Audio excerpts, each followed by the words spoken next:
Hey everyone, welcome to my new channel. I hope to provide some really useful advice here about certain things that I'm interested in, like financial independence and retire early, the FIRE movement, personal finance, life design, travel, and living abroad.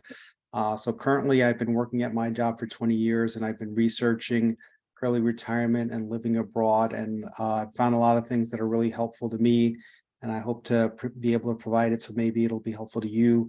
I didn't come about this in a traditional way. I came about this sort of a roundabout way. I was born in New York City. My parents were both immigrants. I was raised very poor. I worked in construction with my dad until I was in my 20s, and he had a horrible accident. He fell from the 6th floor to the 2nd floor and broke his back on a work site, and then almost died from that. And then a few days later, I almost died at the same work site. I left about half an hour before the building collapsed.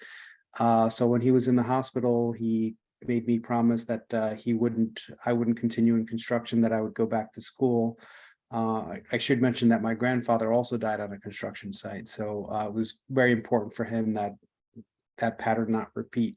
So he made me promise to go back to school. And for a time, I was working part-time and going to school part-time, then working full-time, going to school part-time. I was doing sales, different other things. And eventually I got my bachelor's degree, and I applied to law school, and I got into law school.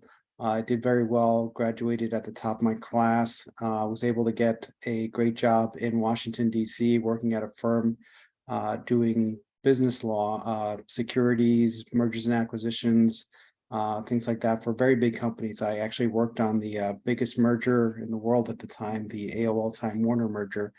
But after a couple of years of doing that, I realized I didn't want to do that for the rest of my life.